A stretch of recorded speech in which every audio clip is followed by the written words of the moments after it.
Shalom, shalom, peuple de Dieu. Nous vous apportons encore la bonne nouvelle, la parole de notre Dieu, la parole de notre Seigneur Jésus-Christ, cette parole qui nous donne la vie, cette parole qui nous éclaire, cette parole qui nous apporte également beaucoup de bonnes choses dans nos vies. La Bible dit que l'Éternel ouvre les yeux des aveugles, l'Éternel redresse ceux qui sont courbés et l'Éternel aime les justes. Alors nous voulons qu'aujourd'hui, que les aveugles voient.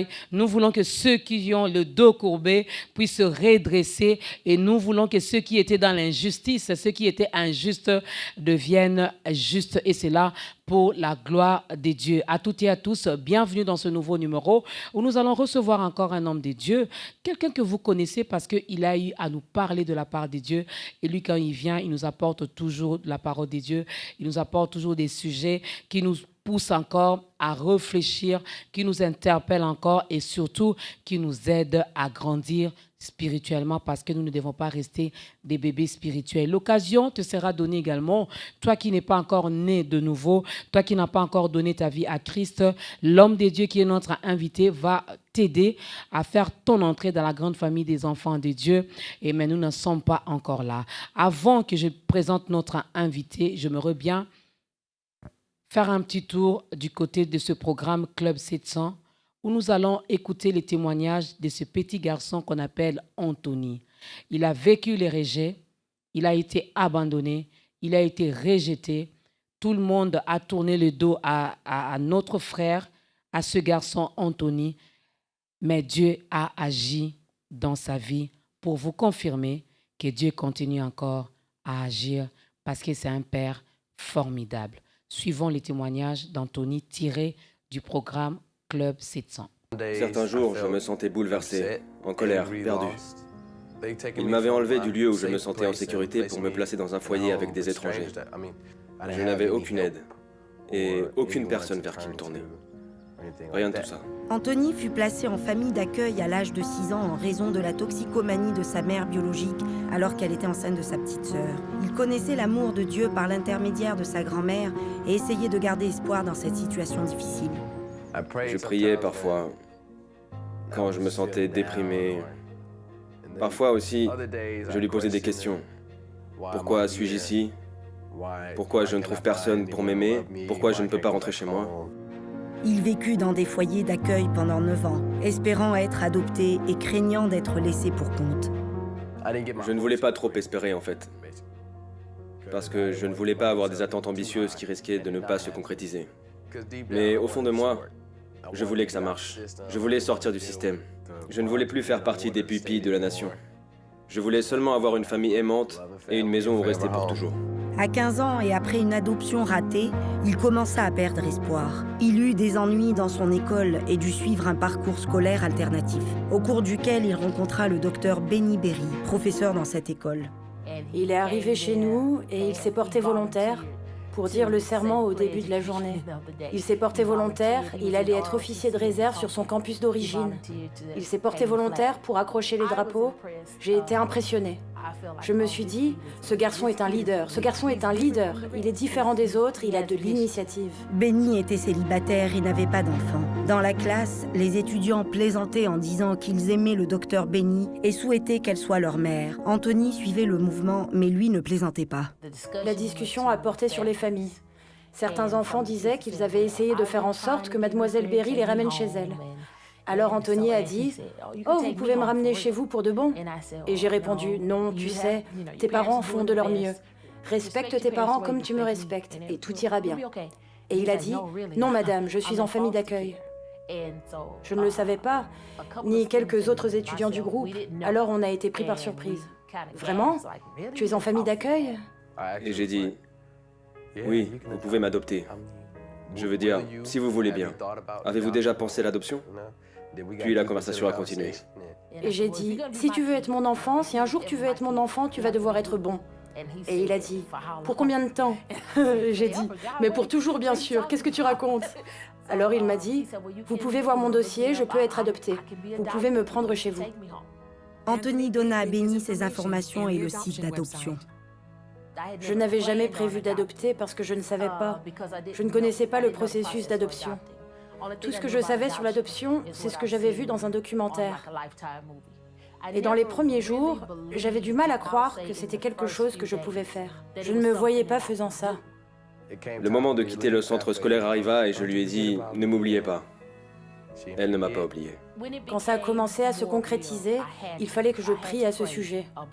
J'ai demandé à Dieu de diriger mes pas et tout ce que je voulais faire. Je disais, Seigneur, montre-moi que ce que je fais n'est pas seulement une émotion, mais vraiment ce que je dois faire. Et j'ai senti que Dieu me disait que oui, c'est ce que je devais faire. Une étape à la fois, c'est tout ce qu'il voulait. Au grand étonnement de Benny, il n'y a eu aucun obstacle au processus de demande et il commençait rapidement une période d'essai pour l'adoption. Plus tard dans l'année, lors de la journée nationale de l'adoption en 2017, Benny adopta Anthony officiellement. J'étais très nerveux. Je sentais beaucoup d'anxiété et de tension. C'était vraiment en train de se passer. Aujourd'hui, c'est le grand jour. En fait, aucun de nous deux ne put trouver le sommeil la veille. On a passé la plupart du temps à se parler. Ça a été un très bon moment créateur d'attachement. La journée nationale de l'adoption a été une journée émouvante. Mon nom a été mis sur son acte de naissance, son nom a été officiellement changé. C'est devenu réel ce jour-là. Tout ce pourquoi nous avions prié, chaque pas que j'avais demandé à Dieu de diriger, nous étions maintenant au bout du chemin. C'était fait, c'était officiel. Nous sommes une famille, personne ne peut le changer.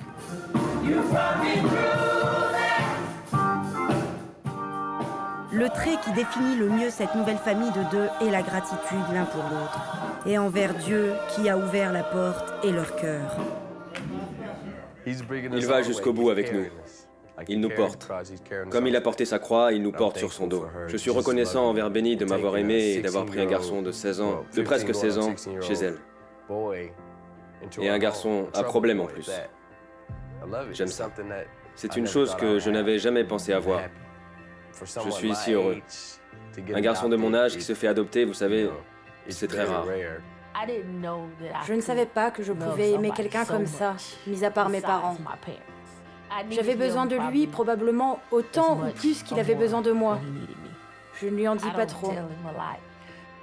Parce que je ne veux pas qu'il pense avoir le dessus. Mais je suis plus que fière de lui. Je remercie Dieu de m'avoir donné l'occasion d'aider à former quelqu'un qui, je le sais, va faire des choses merveilleuses. Et oui, c'était le témoignage de notre frère Anthony. Anthony, je l'appelle frère parce que il est dans les Seigneurs, il a vécu le rejet. Peut-être que vous êtes en train de vivre également la même chose, hein, raison pour laquelle ce programme existe pour vous parler encore de la grandeur de ce Dieu qui est capable de prendre soin de vous sécuriser, de vous protéger, de vous aimer plus que même vos parents physiques, vos parents biologiques. Sur ce plateau, mesdames, messieurs, nous recevons encore l'homme de Dieu, l'apôtre Patrick Ngoudia, après plusieurs mois, avant même les confinements. Je crois que les tout derniers numéros, avant d'entrer vraiment dans l'état d'urgence, c'était avec l'homme de Dieu, l'apôtre Patrick Ngoudia, qui est le responsable de l'Église universelle de Jésus-Christ. Vers la fin, il va encore nous rappeler, nous parler de l'Église de Dieu. Alors, bienvenue, apôtre. Merci, Maman Dorcas.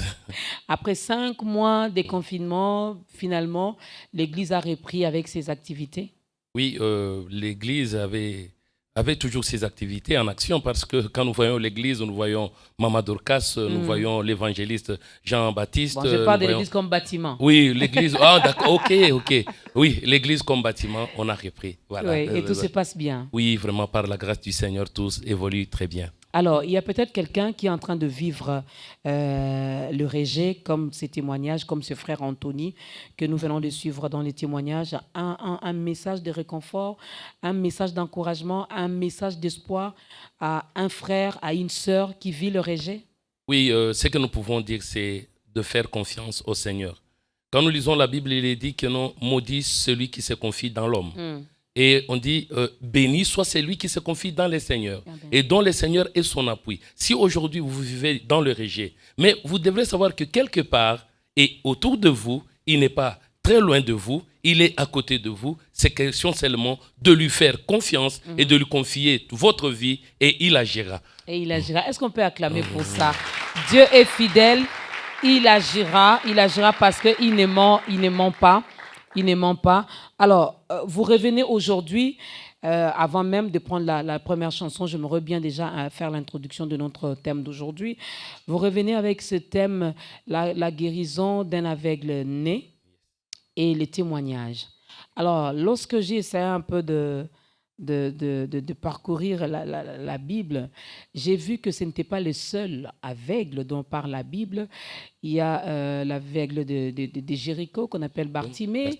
Il y a l'aveugle à Bethsaïda que Jésus-Christ avait guéri.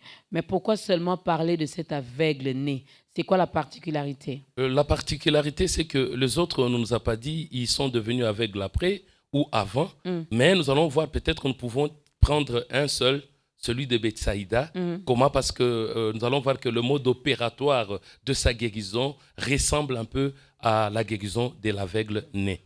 Oui. Pourquoi parler de l'aveugle né aujourd'hui? Oui, pourquoi parler de l'aveugle né? Parce que aujourd'hui, le peuple de Dieu est aveugle. Israël céleste est aveugle. Et c'est depuis la naissance.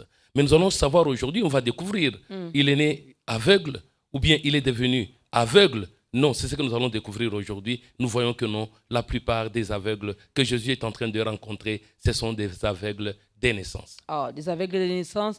Alors, quelqu'un se poserait la question de savoir mes textes de référence. Nous sommes dans l'Évangile selon Jean, chapitre 9, le verset, à partir du premier verset, vous descendez.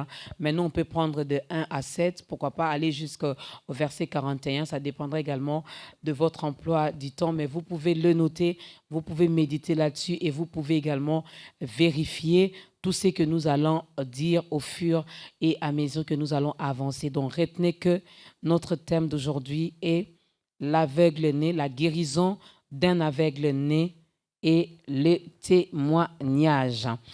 Avant d'entrer dans le vif du sujet, on va d'abord prendre la toute première chanson.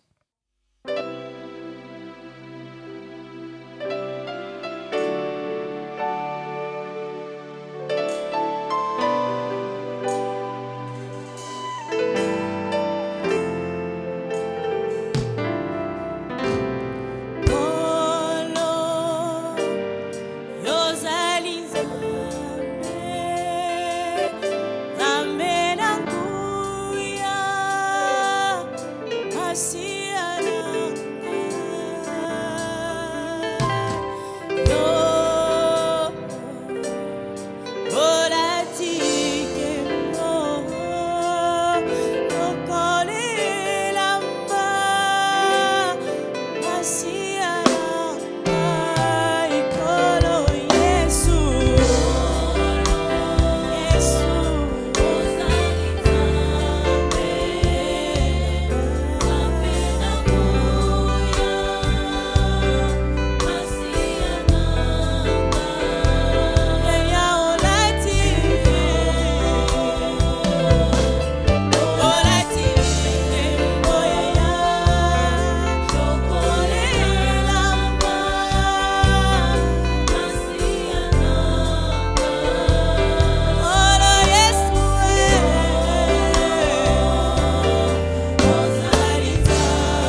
Eh oui, sa parole, encore sa parole aujourd'hui, sa parole demain, sa parole car Christ est donc là à parole et il nous apporte sa parole, il nous donne sa parole, il vit également en nous. Alors, apôtre, tout à l'heure vous aviez dit, le peuple de Dieu est aveugle.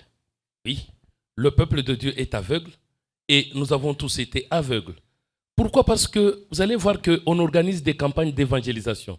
On vous dira, les aveugles verront, les boiteux vont marcher. Mais que fait l'homme de Dieu? Ou que font les hommes de Dieu? Ils vont aller chercher des hommes à qui ils vont soudoyer, à qui ils vont donner un peu d'argent. Vous venez vous présenter là-bas comme un aveugle. Et vous allez voir, l'aveugle arrive, on lui dit, il commence à tâtonner comme s'il marchait, soit avec un bâton. Après un moment donné, je vois, on lui pose la question, c'est quelle couleur? Rouge. Ça c'est quoi? Noir. Mais un aveugle qui n'a jamais vu, où est-ce qu'il a été apprendre les couleurs? Donc nous comprenons que non, c'est du n'importe quoi. Ce sont des arrangements pour faire voir aux gens. Oui. C'est pourquoi. Pourquoi ne pas aller chercher les aveugles que nous connaissons? Aller sur le boulevard contre 24, nous avons des vases aveugles. Aller au niveau du palais du peuple, il y a des aveugles. Pourquoi ne pas prendre ces aveugles et aller pour les guérir? Non, pourquoi on ne le fait pas? Ce sont des arrangements pour se faire voir. C'est pourquoi aujourd'hui nous allons voir ceci. Quand Jésus a parlé de l'aveugle, et nous allons découvrir, et vous serez vraiment abasourdis de voir que dans le livre que nous avons donné, nous allons commencer à lire d'abord 2 versets et on y reviendra. Okay. Nous sommes toujours dans les livres de Jean chapitre 9. Jean 9.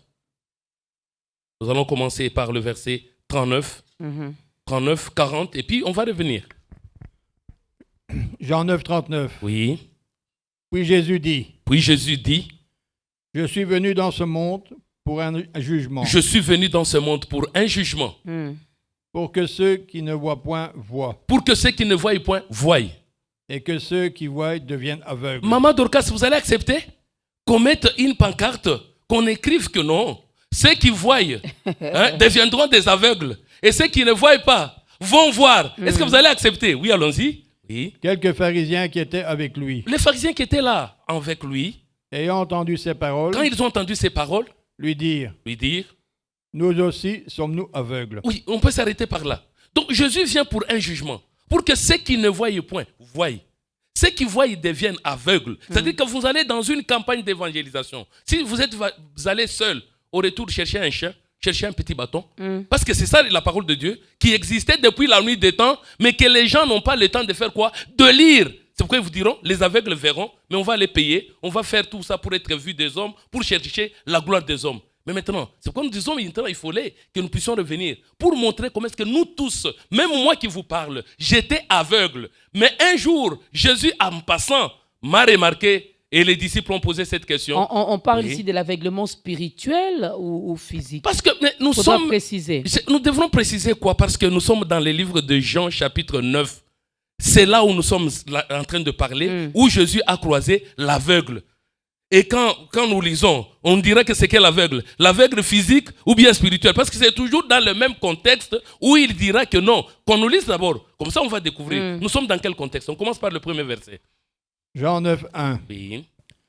Jésus vit en passant un homme aveugle de naissance. Jésus voit en passant un aveugle de naissance. Ses disciples lui posèrent cette question. Les disciples vont lui poser cette question. Rabbi, qui a péché? Rabbi, qui a péché? Cet homme ou ses parents? Oui. Pour qu'il soit né aveugle. Bon, je me pose un peu cette question-là. Je ne sais pas, les disciples de Jésus, est-ce qu'ils réfléchissaient? Ils posent la question à Jésus. Qui a péché? Cet homme ou bien ses parents pour qu'il soit né aveugle? Il devait pécher où? Dans le ventre de sa mère. Parce que la question est la suivante. Qui a péché?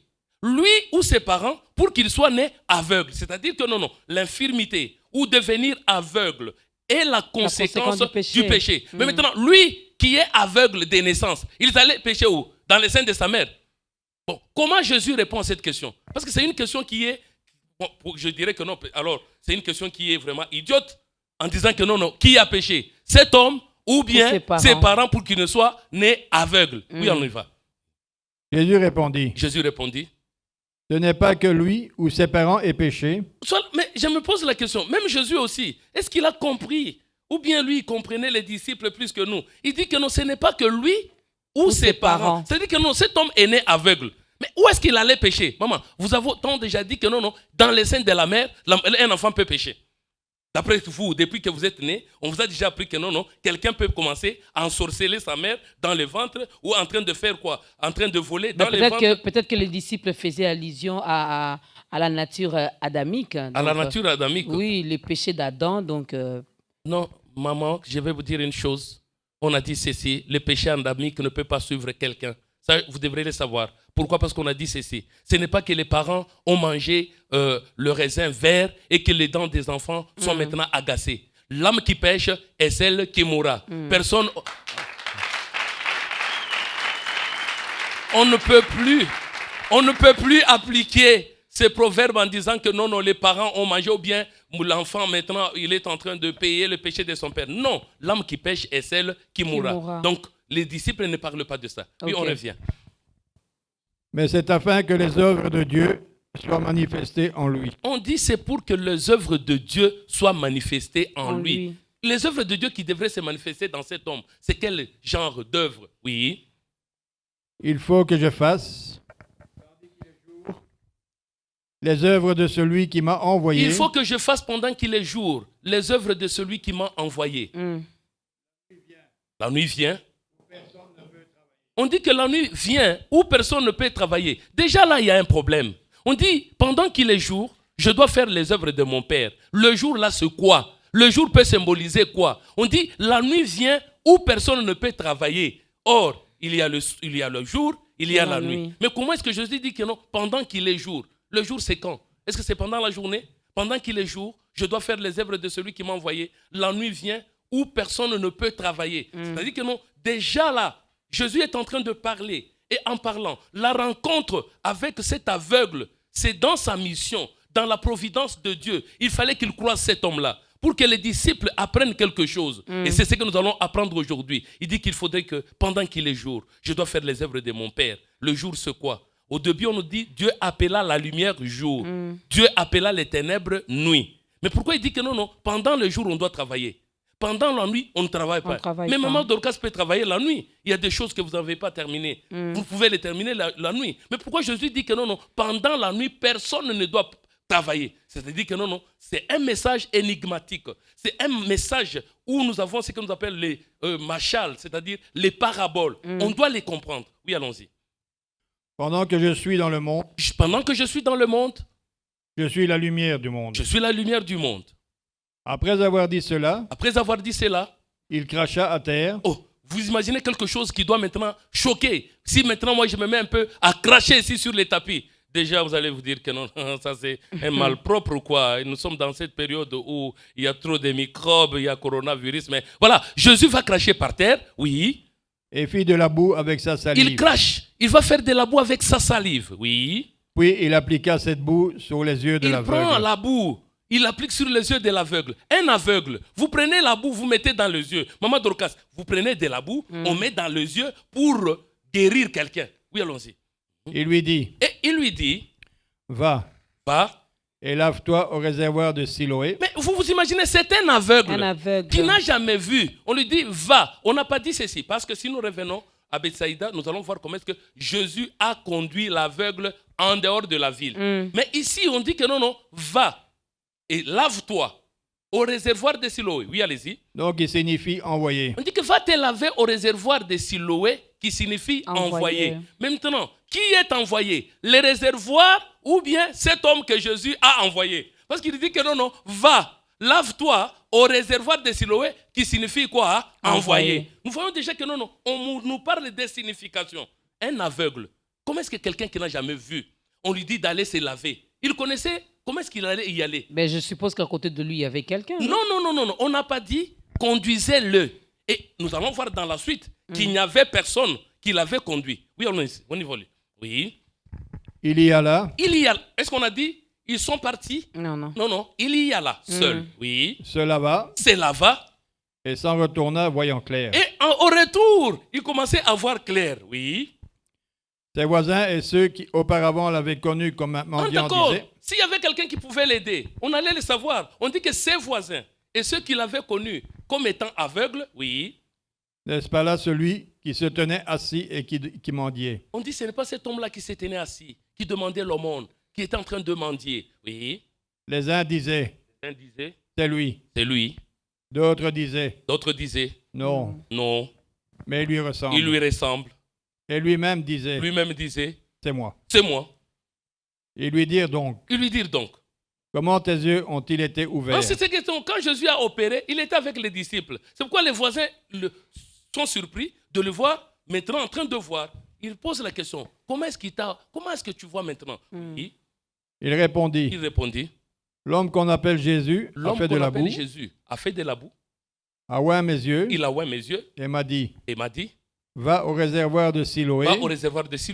Et lave-toi. J'y suis allé. Je me suis lavé. Et j'ai pu voir. Et lui dire, où est cet homme? Ah d'accord. Vous voyez déjà ici que non, Jésus applique de la boue. L'homme voit. Il n'a même pas demandé à cet homme-là que non, va témoigner maintenant ce que j'ai fait. Non. Jésus a disparu de la nature. Il n'a même pas voulu qu'on dise quelque chose. L'homme est parti. On lui a dit, mais où est cet homme? Oui. Il répondit, je ne sais pas. Oui. Ils menèrent vers les pharisiens celui qui avait été aveugle. Oh, c'est comme s'il y avait cet homme-là, il y avait un problème. On va amener cet homme-là chez les pharisiens. Au lieu qu'il rentre même dans sa maison. Non, on l'amène chez les pharisiens. Comme si c'était quelque chose de très... Mais quel délit il avait commis? Nous allons voir que non, il va passer à des interrogatoires. Oui, allons-y. Oui. Or, c'était un jour de sabbat. Oh, c'était le jour de sabbat. Que Jésus avait fait de la boue. Et lui avait ouvert les yeux. De nouveau, les pharisiens lui demandèrent comment il avait pu voir. Ah, on va lui demander, mais comment est-ce que tu as vu? Oui. Et il leur a dit, il a appliqué de la boue sur mes yeux. Je me suis lavé et je vois. Sur quoi quelques-uns des pharisiens dirent, cet homme ne vient pas de Dieu. Oh, ils ont dit que non, cet homme ici ne vient pas de Dieu. Comment est-ce qu'il peut prendre de la terre? Il crache, il fait de la salive, il applique. Oui. Car il n'observe pas le sabbat. Ah, d'accord. Il a fait cela le jour des sabbats, où on ne peut pas travailler. Oui. D'autres dirent, comment un homme pécheur peut-il faire de tels miracles? Comment est-ce qu'un homme pécheur peut-il faire de tels miracles? Oui.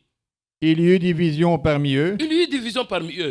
Ils dirent encore à l'aveugle, toi, que dis-tu de lui? Comme s'il doit donner aussi son opinion. Oui. Eux qui sont les docteurs de la loi demandent l'opinion de cet homme. Oui. Sur ce qu'il t'a ouvert les yeux. Il répondit, c'est un prophète. Oui. Les Juifs ne crurent point qu'il avait été aveugle. Oh, ils ne vont pas croire qu'il avait été aveugle. Oui. Et qu'il avait pu voir jusqu'à ce qu'il ait fait venir ses parents. Vous imaginez, on appelle même les parents, comme si c'était au commissariat, comme si c'était au tribunal. On convoque les parents. Venez. Oui. Ils les interrogèrent, disant, oui. Est-ce là votre fils que vous dites être né aveugle? Est-ce que c'est là votre fils que vous croyez ou que vous dites être né aveugle? Oui. Comment donc voit-il maintenant? Comment est-ce qu'il voit maintenant? Ses parents répondirent, nous savons que c'est notre fils. On certifie que c'est notre fils. Et qu'il est né aveugle. Il est né aveugle. Mais comment il voit maintenant? Comme il voit maintenant là. Hein? Ou qui lui a ouvert les yeux. Il lui a ouvert les yeux. C'est ce que nous savons. Nous, on ne sait pas, on n'est pas au courant de ça, oui. Interrogez-le lui-même. Vous devrez lui poser la question. Il a de l'âge. Il est quand même mature. Il parlera de ce qui le concerne. Lui-même va parler de ce qui le concerne. Ses parents dirent cela parce qu'ils craignaient les Juifs. Les parents ont dit cela parce qu'ils craignaient les Juifs, oui. Car les Juifs avaient déjà convenu que si quelqu'un reconnaissait Jésus pour le Christ, il sera exclu de la synagogue. On va l'exclure de la synagogue. C'est pourquoi ses parents dirent, il a de l'âge, interrogez-le lui-même. Devrait l'interroger lui-même. Les pharisiens appelèrent une seconde fois l'homme. On va encore l'appeler une seconde fois. Il doit encore comparaître, comme si il avait péché pour ça. Oui. Qui avait été aveugle, oui. Et lui dire, donne gloire à Dieu. Donne gloire à Dieu. Nous savons que cet homme est un pécheur. L'homme qui t'a ouvert les yeux, ça doit être un pécheur. Il répondit, s'il est un pécheur, je ne sais. Je sais une chose. Je ne sais qu'une seule chose. C'est que j'étais aveugle. Et que maintenant je vois. Oui. Et lui dire, que t'a-t-il fait? Ah, mais vous m'avez déjà posé la même question. Que t'a-t-il fait? Qu'est-ce que vous voulez comprendre encore? Oui. Comment t'a-t-il ouvert les yeux? Comment t'a-t-il ouvert les yeux? Il leur répondit. Il leur répondit. Je vous l'ai déjà dit. Je vous l'ai déjà dit. Et vous n'avez pas écouté. Vous n'avez pas écouté. Pourquoi voulez-vous l'entendre encore? Pourquoi voulez-vous l'entendre encore? Voulez-vous aussi devenir ses disciples? Voulez-vous encore devenir aussi ses disciples? Oui. Ils l'injurièrent et dirent. Ils l'injurièrent et dirent. C'est toi qui es son disciple. C'est toi qui es son disciple. Nous sommes disciples de Moïse. Nous sommes les disciples de Moïse. Nous savons que Dieu a parlé à Moïse. Dieu a parlé à Moïse. Mais celui-ci, nous ne savons d'où il est. Pour celui-ci, on ne sait d'où il vient. Cet homme lui répondit. Cet homme répondit aux pharisiens. Il est étonnant que vous ne sachiez d'où il est. Il est étonnant que vous ne savez pas d'où cet homme vient, cet homme qu'on appelle Jésus. Oui. Et cependant, il m'a ouvert les yeux. Cependant, il m'a ouvert les yeux. Nous savons que Dieu n'exauce point les pécheurs. Dieu n'exauce point les pécheurs. Mais si quelqu'un honore et fait sa volonté, si quelqu'un honore Dieu, l'honore et fait sa volonté, Dieu va l'exaucer. Jamais on n'a entendu dire que quelqu'un ait ouvert les yeux d'un aveugle né. Jamais on n'a jamais entendu quelqu'un ait ouvert les yeux d'un aveugle né. Si cet homme ne venait pas de Dieu, si cet homme ne venait pas de Dieu, il ne pourrait rien faire. Il ne pouvait rien faire. Ils lui répondirent. Tu es né tout entier dans le péché. Tu es né tout entier dans le péché. Et tu nous enseignes. Tu nous enseignes. Et ils le chassèrent. Oh. Maintenant, vous vous imaginez, on le chasse. Mais maintenant, après l'avoir chassé, il va maintenant croiser Jésus. On termine par là, comme ça on va expliquer. Oui. Jésus a appris qu'il l'avait chassé. Ah, Jésus a appris seulement qu'on avait chassé. C'est-à-dire que si je comprends bien, la rencontre de l'homme, cet homme aveugle, avec Jésus, c'était pour que Jésus sache comment parler aux pharisiens. Et c'était pour que les apôtres, les disciples, voient les œuvres du Tout-Puissant. C'était ça. C'est que Jésus cherchait un moyen. Pourquoi il va opérer les miracles seulement le jour des sabbats? Et c'est quoi les sabbats? Aujourd'hui, pourquoi est-ce que nous n'avons pas de tels problèmes? On va les découvrir, oui. Et l'ayant rencontré, il lui dit. L'ayant rencontré, il lui dit. Crois-tu au Fils de Dieu? Est-ce que tu crois au Fils de Dieu? Il répondit. Et qui est-il, Seigneur? Qui est-il, Seigneur? Afin que je croie en lui. Pour que je croie en lui. Tu l'as vu, lui dit Jésus. Tu l'as vu, lui dit Jésus. Et celui qui te parle, c'est lui. Celui qui te parle, c'est lui. Et il dit. Je crois, Seigneur. Je crois, Seigneur. Et il l'adora. Et il adora.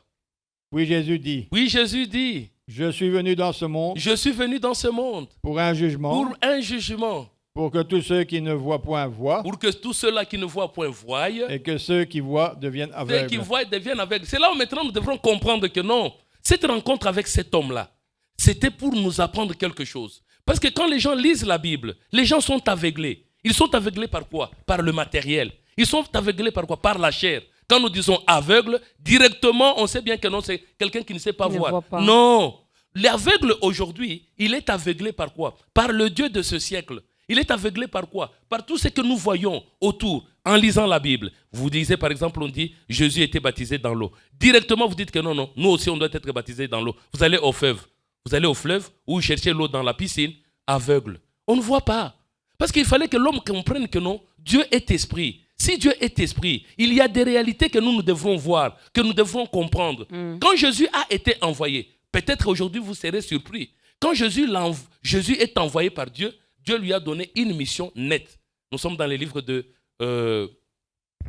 Ésaïe. Nous allons découvrir que non, Jésus a une mission dans Ésaïe chapitre 6, 8 à 10. Ésaïe chapitre 6. Commencez par le 8e verset. Ésaïe chapitre 6. Vous pouvez également lire chez vous à la maison. Oui, nos amis doivent faire comme le juif de Bérée, qui écoutait la parole de Dieu avec beaucoup d'empressement. Voilà, Ésaïe chapitre 6, à partir du verset 8. Oui. Ésaïe 6, 8. Oui.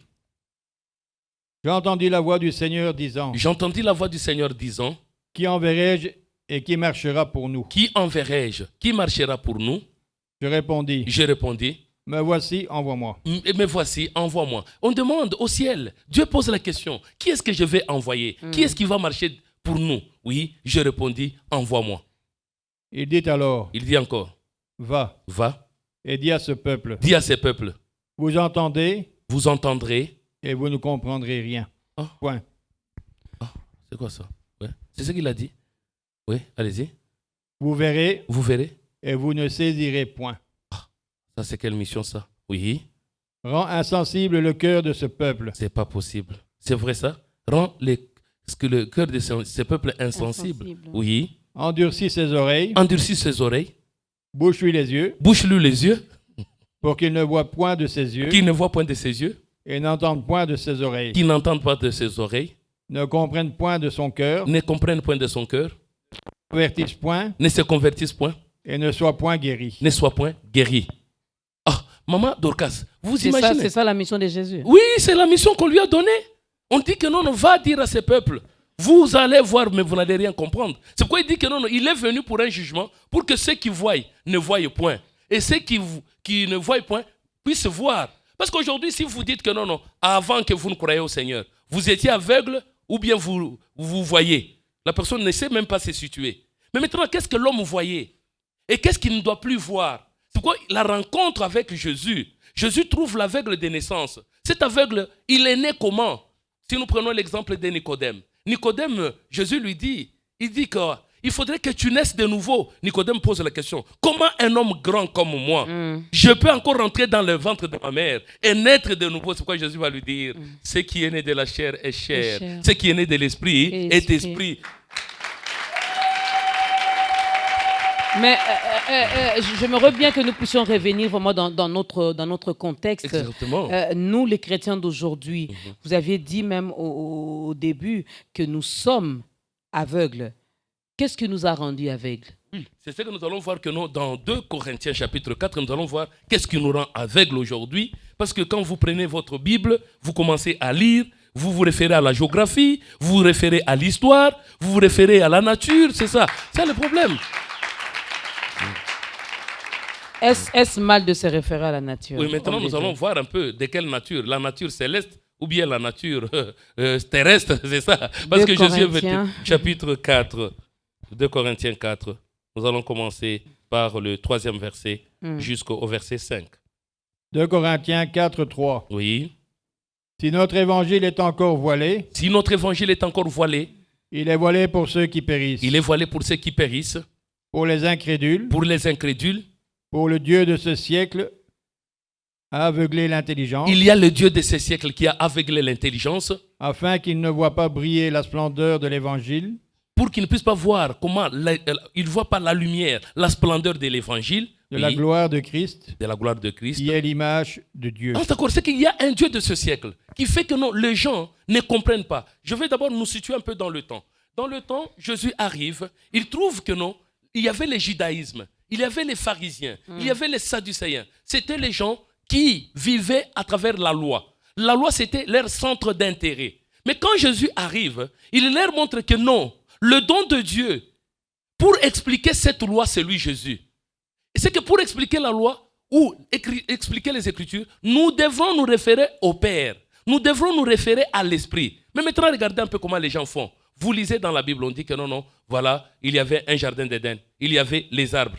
Quand vous regardez les arbres, l'homme commence à penser jardin botanique, jardin qui sent tout. C'est ça la pensée de l'homme. Il voit l'arbre comme le manguier, l'avocatier. Or, Dieu nous parle de sa pensée. Quand Jean-Baptiste viendra et dire que non, sachez bien que non, tout arbre qui ne produit pas de bons fruits ou de fruits sera coupé et mis au feu. Maintenant, est-ce qu'il parlait des arbres de manguier? Il parlait maintenant, est-ce que tous les arbres, l'eucalyptus donne quel fruit? Si nous prenons les rosiers, ça donne quel fruit? Parce que ce sont des arbres qui ne produisent pas de fruits et d'autres qui produisent des fleurs. C'est-à-dire que non, Jésus voudrait expliquer que non, Dieu veut nous parler, mais il a son langage. Mais maintenant, il faudrait que nous puissions nous référer à ce langage. Aujourd'hui, on dira, par exemple, l'huile d'onction. Comme on dit l'huile d'onction, tout le monde va au marché. On va dans des supermarchés. On va chercher l'huile d'olive pour appliquer sur les têtes des gens. Mais quand Jésus dira ceci, l'Éternel m'a oint. Avec quelle huile? L'huile d'olive? Avec quelle huile? C'était où? Ça s'est fait comment? Vous comprenez que non, nous devrons comprendre que non. Quand Jésus est venu, il est venu maintenant pour un renouveau de choses. Il est venu pour que non, les gens comprennent que non, les aveugles, les boiteux, comme vous l'avez dit ici, les infirmes, ce ne sont pas ces gens que nous voyons ici. Parce qu'un jour, Jésus a dit ceci, même à travers David. Mais même eux, ils peuvent les guérir, non? Maintenant, je me dis ceci. Vous savez que non, qui a fait l'aveugle? Qui a fait tout ce que nous voyons ici quand quelqu'un est né aveugle? Les guérir, ou ne pas les guérir, il a la capacité. Mais quand nous entrons dans la Bible ici, Dieu nous parle de quel aveugle? Il nous parle du pharisien aveugle. Il nous parle de ceux-là qui conduisent des aveugles, comme on dit que non. Si un aveugle conduit un autre aveugle, tout le monde tombera dans le même trou. Nous sommes dans le livre de Matthieu chapitre 23. Commencez par le verset 24. On lit Matthieu chapitre 23 et puis on va prendre la deuxième chanson. Matthieu 23. Matthieu 23, commencez par 24. Matthieu 23, 24. Jusqu'au 26, oui. Conducteur aveugle. Conducteur aveugle. Qui a éliminé le moucheron. Vous éliminez le moucheron. Et qui avalait le chameau. Et qui avale les chameaux. Malheur à vous, scribes et pharisiens hypocrites. Malheur à vous, scribes et pharisiens hypocrites. Parce que vous nettoyez le dehors de la coupe et du plat. Vous nettoyez le dehors de la coupe et du plat. Alors qu'au-dedans, ils sont pleins de rapines et d'intempérance. Au-dedans, ils sont pleins de rapines et de méchanceté. Pharisien aveugle. Pharisien aveugle.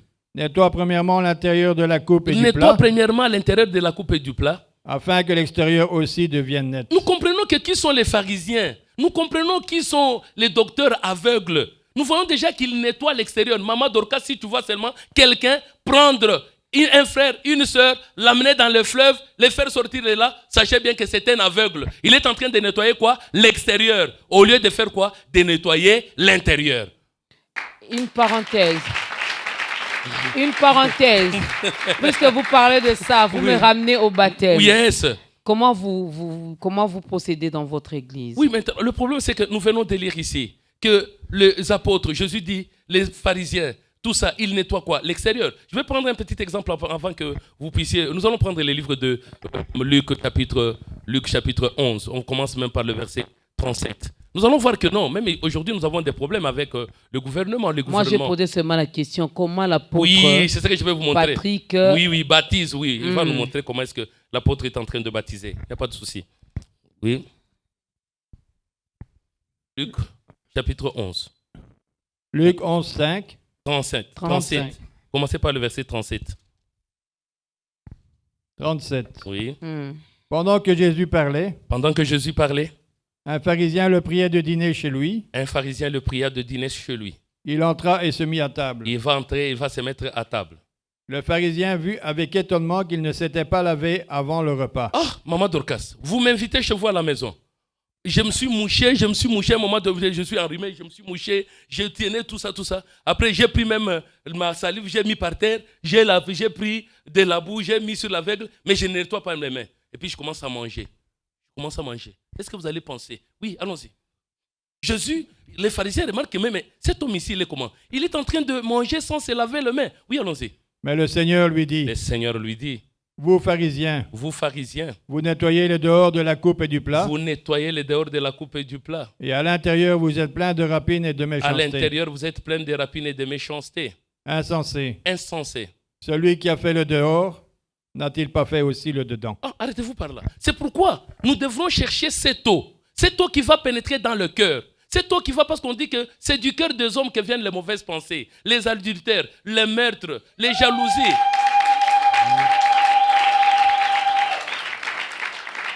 C'est du dedans, du cœur que viennent ces choses. Cherchons l'eau qui va entrer où? Au-dedans, pour purifier l'homme. Pas ce qui est extérieur. Ce qui est extérieur, c'est naturel, c'est ce qui est animal. Comment l'apôtre... Il baptise avec la véritable parole de Dieu, qui est la parole spirituelle. Mesdames, messieurs, deuxième chanson.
L'incomparable, il est le seul, l'unique Dieu vivant, le créateur des cieux et de la terre.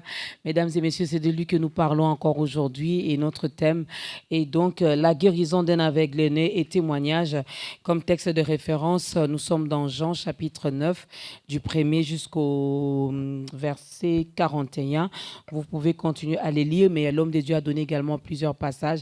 Je suis toujours dans ma petite parenthèse avec la question que je vous ai posée tout à l'heure parce que j'aimerais bien que nous parlions également du témoignage, mais avant ça, vous aviez dit, vous ne baptisez pas d'eau. On baptise d'eau. Vous, c'est avec la parole. D'eau, c'est eau. Jésus a dit un jour que celui qui a soif vienne à moi. Jésus a croisé une femme samaritaine.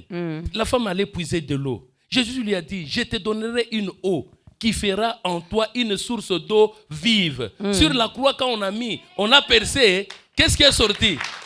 On a dit que c'était le sang et l'eau. Ce n'est pas ce qui est physique. C'est ce que nous devrons comprendre. Ce n'est pas ce qui est physique, mais je suis dans ça aussi. Exactement. Je vois Jésus-Christ dans le Jourdain qui s'est fait baptiser par Jean-Baptiste. Il fallait maintenant que nous puissions d'abord aujourd'hui comprendre. Nous, c'est symbolique. Lorsque nous passons par les eaux de baptême, c'est une façon pour nous de mourir et de ressusciter, de changer de vie, d'entrer maintenant dans la grande famille des enfants de Dieu. Mais lui, il était sans péché. Oui. Il a fait ça, c'était une façon pour lui de se solidariser avec nous. Donc, de nous encourager de passer par là. Il faudrait d'abord que nous puissions comprendre. Vous venez d'évoquer un sujet à propos du Jourdain. C'est juste une parenthèse. Oui, c'est une petite parenthèse qu'on va fermer. Nous allons refermer rapidement dans le livre de Psaume 114. Nous allons voir un peu la particularité du Jourdain. Psaume 114. Nous allons commencer par 1 jusqu'au verset 5. Psaume 114. 1. Psaume 114, 1. À 5. Quand Israël sortit d'Égypte, Israël sortit d'Égypte. Quand la maison de Jacob s'éloigna d'un peuple barbare, quand la maison de Jacob s'est éloignée d'un peuple barbare, Juda devint son sanctuaire. Juda est devenu son sanctuaire. Israël fut son domaine. Israël est devenu son domaine. La mer le vit et s'enfuit. La mer a vu les enfants d'Israël. La mer a pris la fuite. Le Jourdain retourna en arrière. Les Jourdains retourna en arrière. Les montagnes sautèrent comme des béliers. Les montagnes commençaient à sauter comme des béliers. Les collines comme des agneaux. Les collines sautaient comme des agneaux. Qu'as-tu, mer, pour t'enfuir? Mer, pour t'enfuir. Jourdain, pour retourner en arrière. Si nous nous posons la question, Maman Dorcas, est-ce que le Jourdain, un fleuve, peut retourner en arrière? Si nous prenons le fleuve Congo ici, l'avant du fleuve c'est où? L'arrière du fleuve c'est où? Nous comprenons que non. La Bible telle que nous la lisons, nous devrons comprendre ce qui est écrit dans le psaume, ce qui est écrit dans le prophète. Les jours où on va vous ouvrir les yeux, c'est que l'homme qui manque le discernement, même Jésus, il marchait avec les apôtres. Jusque-là, pour qu'il arrive à comprendre les Écritures, il faudrait qu'on ouvre les yeux. Si on ouvre les yeux intérieurs, on éclaire les yeux intérieurs, nous allons commencer à comprendre. Si on dit que non, enlevez les chaussures, tu ne vas pas enlever les chaussures. Si on dit porte les vêtements blancs, tu ne vas pas aller te faire confectionner un vêtement blanc. Si on dit que non, Jésus a marché sur les eaux de la mer, vous n'allez pas aller sur le fleuve Congo, commencer à marcher comme ça. Vous allez mourir pour rien. Donc il fallait... C'est pourquoi nous voudrions bien que l'eau qui va pénétrer a une mission. Pour refermer la parenthèse, Ézéchiel chapitre 36, le 25e verset. Je répandrai sur vous une eau pure. Je répandrai sur vous une eau pure. Ce n'est pas ce que les gens crient. Hein? Eau pure, eau pure, eau pure, eau pure. Non. Bon, je répandrai sur vous une eau pure, oui, allons-y. Et vous serez purifiés. Vous serez purifiés. Je vous purifierai de toutes vos souillures et de toutes vos idoles. De toutes vos souillures et toutes vos idoles. Maman, vous avez une idole. Une idole, elle est extérieure ou bien elle est intérieure. On dit que je vais vous purifier de toutes vos idoles. C'est-à-dire j'ai une statuette, quand on met sur l'eau et puis ça part. Non, on doit comprendre. Oui, allons-y. Je vous donnerai un cœur nouveau. Je vous donnerai un cœur nouveau. Et je mettrai en vous un esprit nouveau. Je mettrai en vous un esprit nouveau. De votre corps. J'ôterai de votre corps. Le cœur de pierre. Le cœur de pierre. Et je vous donnerai un cœur de chair. Maman, quand on dit, nous sommes dans l'Ancien Testament, on dit je vais ôter le cœur de pierre. Je vous donnerai un cœur de chair. Votre cœur, il est de comment? Il est en chair ou bien il est en pierre? Donc vous comprenez déjà que non, tout est énigmatique, tout est sentence, tout est parabole. Même l'eau là que Dieu doit répandre, il doit le répandre à travers un message. C'est pourquoi Jésus a dit que celui qui a soif vienne. C'est pourquoi on dit le dernier jour de la fête, que celui qui a soif vienne. On ne va pas, il ne pensez pas, il prend H2O, il commence à donner à chacun. Non, c'est la parole spirituelle, prêchée selon la sagesse de Dieu. La guérison d'un aveugle-né et témoignage. C'est quoi l'importance du témoignage dans cette histoire? Oui, l'histoire maintenant, c'est revenir un peu dans ce que nous faisons aujourd'hui. Nous passons notre temps, quelqu'un vient raconter son histoire. Voilà moi, je devais voyager. Alors en voyageant, j'ai eu un petit contretemps. Et puis ma femme a commencé à me dire non. Et on a commencé à discuter le matin. Et quelque part, j'ai appris que non, cet avion-là a eu un crash. Tout le monde est mort. Ce n'est pas la gloire du Seigneur. Les gens clament. Or, dans le rang là-bas, les pilotes, c'est le mari aussi de quelqu'un. Elle aussi, elle va se mettre debout pour dire que non, c'est la gloire de Dieu. Mon mari avait voyagé avec ce vol-là.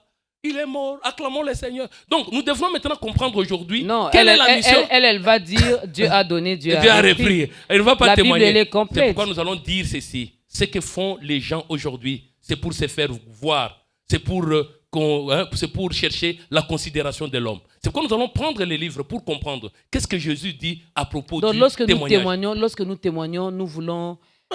Vous témoignez quoi? Est-ce que c'est ce que Dieu la grandeur de Dieu, c'est ce que Dieu a fait. Mais la grandeur de Dieu, il faudrait que quand tu te mets debout, tu commences à dire c'est ça la grandeur de Dieu. Tu ne peux pas, nous allons voir. Le véritable témoignage, c'est votre vie. Comment vous vous comportez? Est-ce que Dieu peut témoigner que non, vous êtes son enfant? Ben là, c'est un aspect, Ce n'est pas un aspect, je voudrais bien que nous puissions... Là, c'est un aspect des choses. Pour moi qui étais malade, et que le Seigneur m'a guéri. Oui, vous allez témoigner. Mais vous finirez par mourir.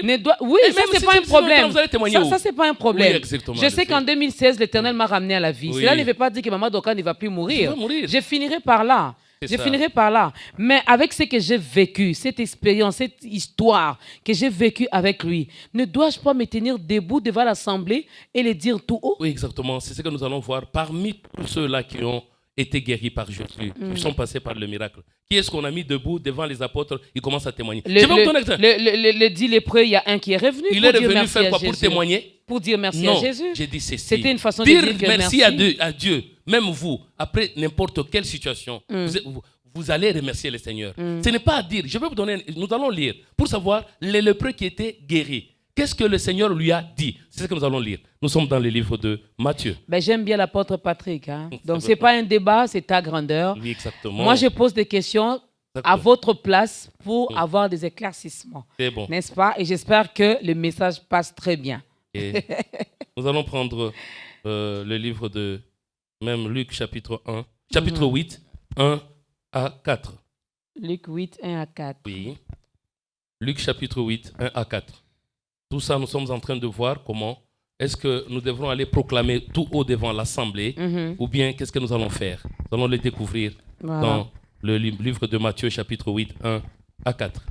Luc 8, 1. Non, Matthieu plutôt. Sorry, c'était Matthieu. Okay. Matthieu 8, 1 à 4.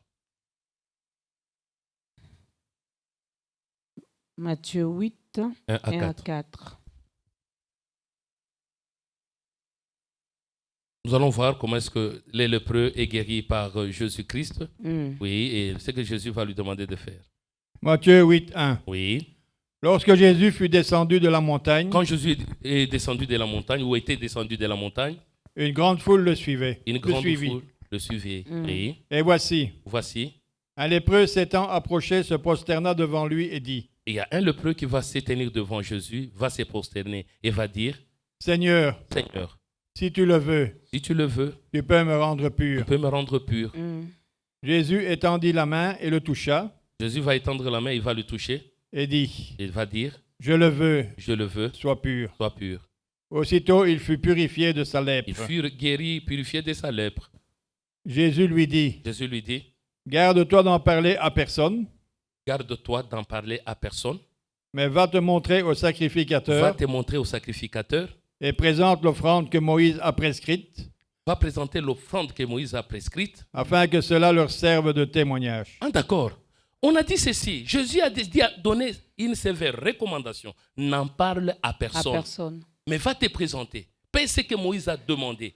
Pour que cela leur serve de quoi? Des témoignages. C'est pourquoi nous devons on ne doit pas suivre ce que les gens font. En aucun jour, vous avez vu Jésus appeler, par exemple, la belle-mère de Simon-Pierre, était malade. On l'avait guérie. Après sa guérison, elle a servi Jésus. On n'a pas demandé à ce qu'elle vienne pour témoigner. Nous allons d'abord maintenant comprendre le véritable témoignage de Dieu, c'est lequel? Est-ce que Jésus nous a permis de témoigner? Nous sommes dans Jean chapitre 5. Mais pour le cas de ces lépreux, Jésus a dit de ne pas témoigner, mais peut-être aux autres, il a dit d'aller également en parler. Hein? Non, à partout, quand il guérissait, il disait n'en parle à personne. Mais s'il vous le demande de le faire, vous allez faire quoi? Il me demande d'aller faire quoi? De témoigner. De témoigner. C'est qu'on doit témoigner. Nous allons aujourd'hui comprendre que non. Jésus n'a pas besoin d'un témoignage d'un homme. Il ne veut même pas que tu témoignes de lui. Parce qu'il connaît déjà ce qui est dans l'homme. Il connaît que l'homme est mauvais. Qu'est-ce qu'il va dire? Il va les flatter ou quoi? Et puis les hommes aiment quoi? La gloire des hommes. Mais ce témoignage peut aider les autres. Oui. Nous allons maintenant voir quel est le témoignage. Peut édifier l'autre. Oui, peut redonner le courage, l'espoir à l'autre. C'est quoi le témoignage de Dieu? Dieu lui-même doit rendre témoignage. On va comprendre le livre de Jean, chapitre 5, commencez par 31. Jean 5, 31. Oui. Si c'est moi qui rends témoignage de moi-même, mon témoignage n'est pas vrai. Ah bon? Jésus lui-même dit que si c'est moi qui rends témoignage de moi-même, mon témoignage n'est pas vrai. Oui, allons-y. Il y a un autre qui rend témoignage de moi. Il faudrait qu'il y ait un autre qui doit rendre témoignage de moi. Oui. Et je sais que le témoignage qu'il rend de moi est vrai. Ah d'accord. Il faudrait que quelqu'un d'autre vienne témoigner de moi. Même vous, maman Dorcas, vous ne pouvez pas commencer à vous dire que non, moi Dorcas, je suis une belle femme, je suis une bonne femme, je suis ceci. Non. Votre témoignage n'est pas vrai. Il faudrait que nous et les autres, Abi-Wan, nous devrons témoigner. Et il faudrait qu'un autre fasse quoi? Témoigne de votre part. Oui, pardon. J'aimerais bien apporter également une petite lumière à ceux qui nous suivent en ce moment, apôtres. Quand il s'agit de donner, parler de moi-même, donner l'opinion de moi-même, ça c'est une chose. Mais quand moi je parle des témoignages, je fais allusion à ce que l'Éternel a fait dans votre vie. Exactement. C'est ce que Dieu a fait dans votre vie. Jésus était 100% homme, 100% Dieu. Ce n'est pas écrit sur les gens qui le disent. 100% homme, 100% Dieu. C'est lui qui a opéré des miracles. C'est lui qui a opéré des miracles. Donc je ne vois pas Jésus-Christ passer, crier pour dire « Hier, j'avais fait ceci ». Non, mais la personne qui a vécu. Oui, une expérience particulière. Oui.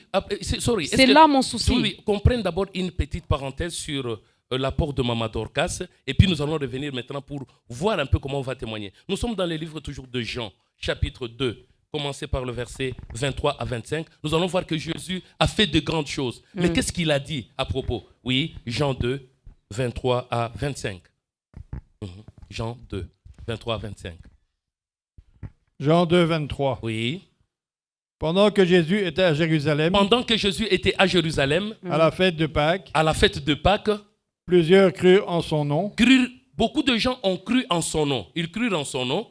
Voyant les miracles qu'il faisait. Voyant le miracle que Jésus faisait. Oui. Mais Jésus ne se fiait point à eux. Jésus ne se fiait pas à eux. Parce qu'il les connaissait tous. Parce qu'il les connaissait tous. Oui. Et parce qu'il n'avait pas besoin qu'on lui rende témoignage d'aucun homme. Ah voilà, oui. Car il savait lui-même ce qui était dans l'homme. Maman Dorcas, il a fait des miracles. Est-ce qu'il voulait que les gens témoignent de ça? C'est net. Je dis bien que, comme on peut dire, c'est noir sur blanc. Mais on revient maintenant.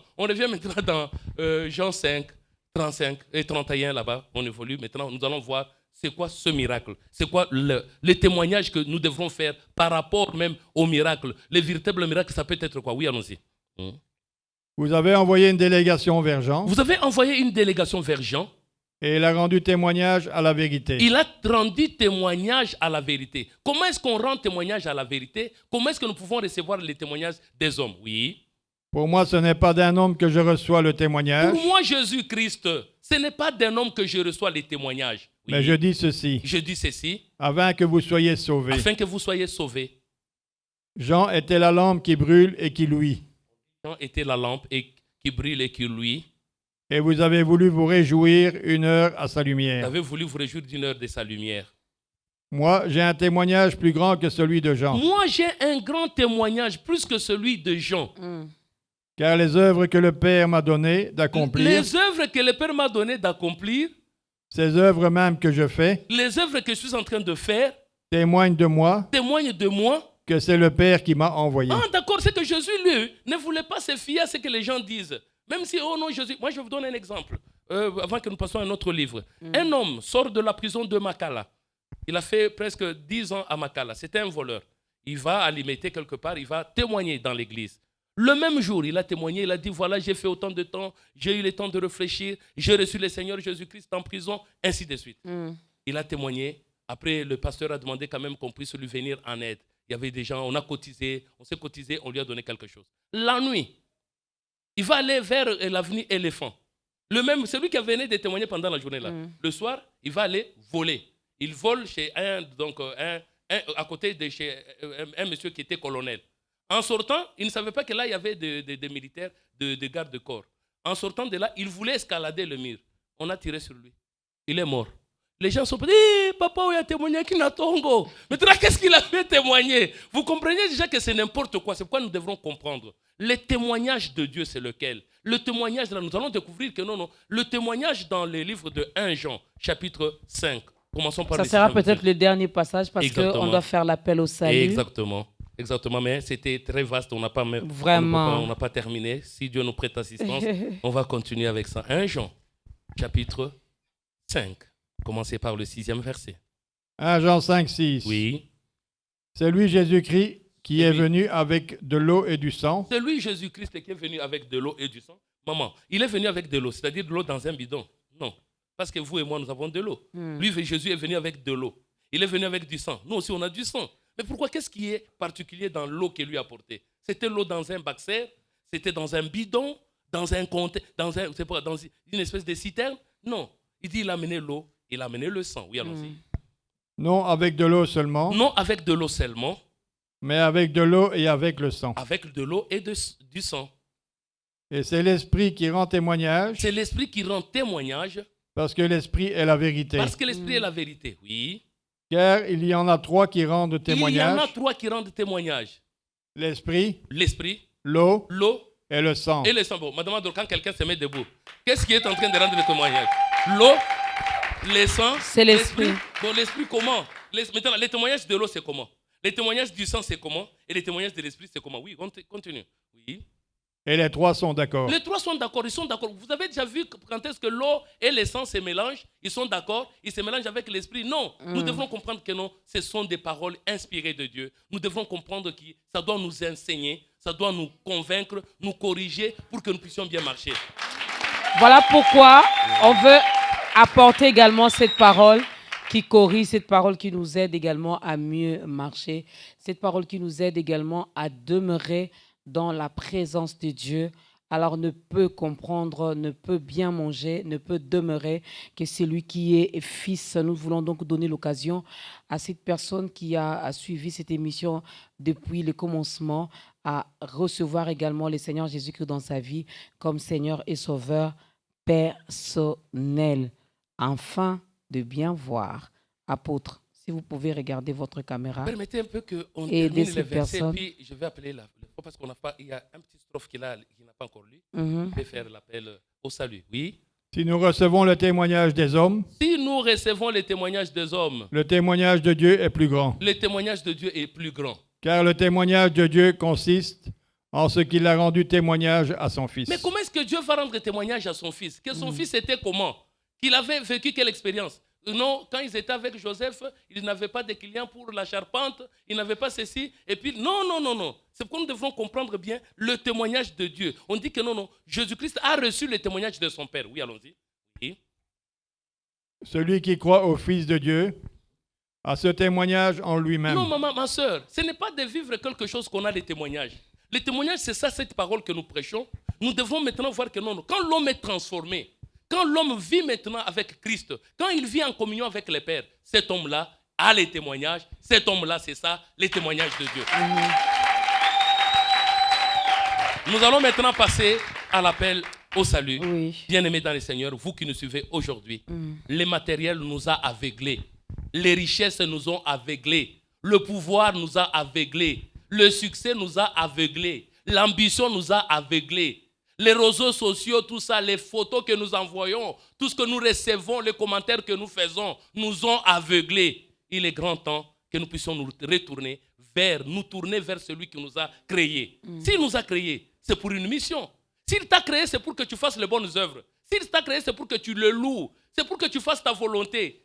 Mais toi, tu te fies à quoi? De quoi? À la corde, au fétiche, à quoi? À la magie? Non. Il est grand temps que tu viennes au Créateur. Amen. Quand tu reviens au Créateur, tu crois à la véritable parole de Dieu. Tu vas commencer à voir clair. Et tu auras la vie éternelle. Dans ce siècle ici, Dieu va te protéger. Il va te garder dans son amour. Au nom de Jésus. Amen. Il y a tellement beaucoup de choses à dire quand on est avec l'apôtre Patrick, on ne se lasse pas, on ne se fatigue pas parce que on veut vraiment apprendre, on veut encore découvrir. Mais la télé aussi, c'est le temps, apôtre. La télé, c'est le temps. Nous arranger pour qu'on donne notre espace même de 30 minutes sur B1 comme ça. D'autres émissions, quand on n'a pas terminé, on continue dans notre là-bas. Exactement. Ah oui. Ça, on verra avec Madame Hélène. On verra avec Madame Hélène.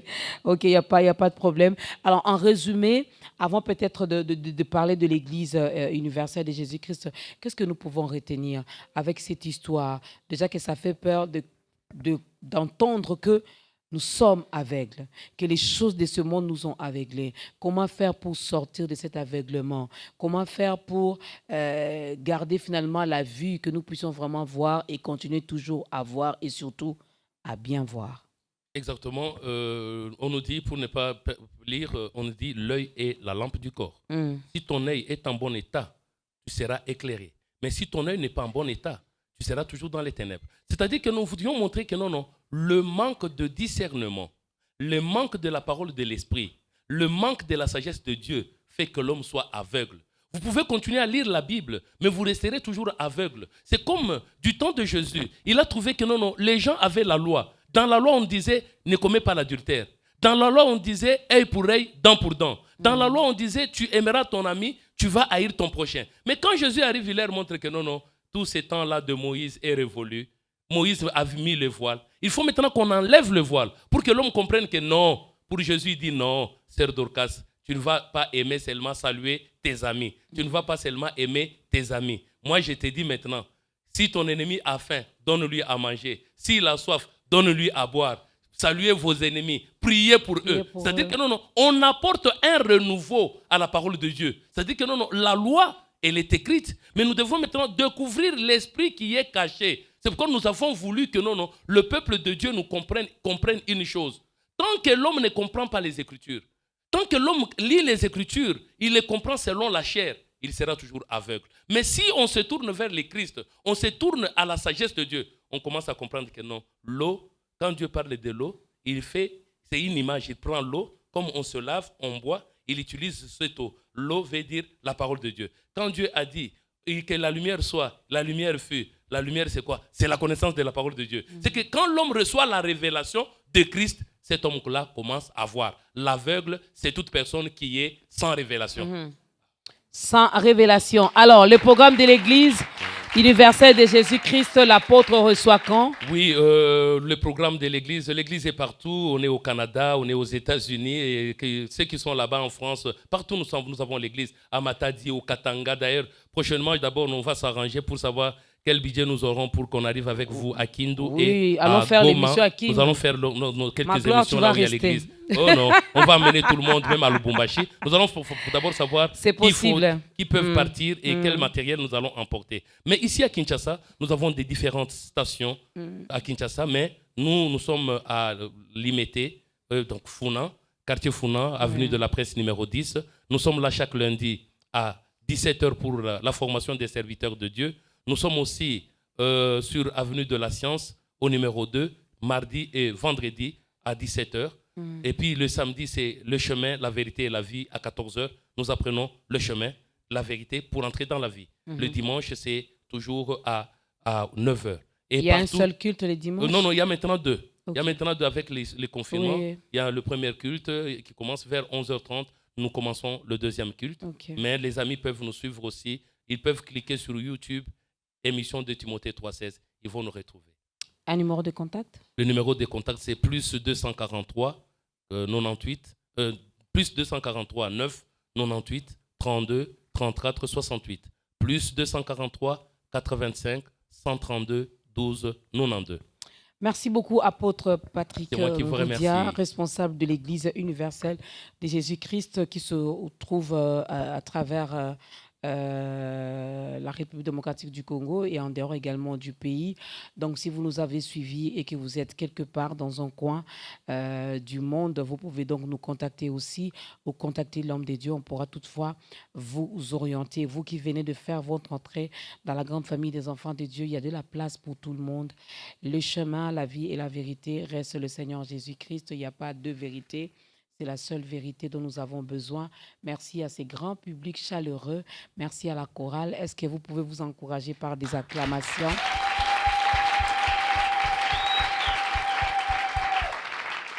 Tout est bien calculé parce que c'est la télé. On avait encore beaucoup de choses à dire. Ce n'est pas la matière qui manque à l'homme de Dieu parce que Dieu a vraiment déversé beaucoup de choses en lui. Mais malheureusement, nous devons nous arrêter ici. Nous disons merci également à ceux qui auront l'occasion de suivre ce nouveau numéro avec l'apôtre Patrick Ngoudia sur la 87.8 MHz BUAN FM. Et merci également à ceux ou à celles qui suivra ce programme via les réseaux sociaux, notre page Facebook, sur YouTube, pourquoi pas sur BUAN Télévision. Nous vous disons merci. Merci à la grande équipe technique d'État Grandeur. Nous allons nous lever. Faites pareil également chez vous à la maison. L'homme de Dieu va nous bénir, va bénir nos familles, va bénir également notre pays. Et la chorale va nous aider à clôturer avec un dernier cantique. Que Dieu vous bénisse. Éternel Dieu Tout-Puissant, Dieu d'amour, Dieu de paix, Dieu Tout-Puissant, nous venons devant ton trône de majesté pour te remercier, te dire merci pour cette parole qui est sortie, afin d'ouvrir les yeux des aveugles, afin que tes enfants puissent, ô Dieu, avoir le discernement, comprendre ta parole. Mon Dieu, mon roi, nous demandons la paix dans notre pays, la paix dans le monde. Sans la paix, nous ne pouvons rien, Seigneur. Nous voudrions que tu puisses, mon Dieu, accorder à chacun intelligence et sagesse, même aux dirigeants, Seigneur, pour que la paix règne partout, afin que ta parole soit prêchée. Nous demandons que tu puisses, mon Dieu, accorder à chacun la bonne santé, la force, ce dont tes enfants ont besoin pour vivre, afin qu'ils puissent te louer, te célébrer à jamais. Dans le nom de Jésus qui règne dans tous les siècles de siècles. Amen.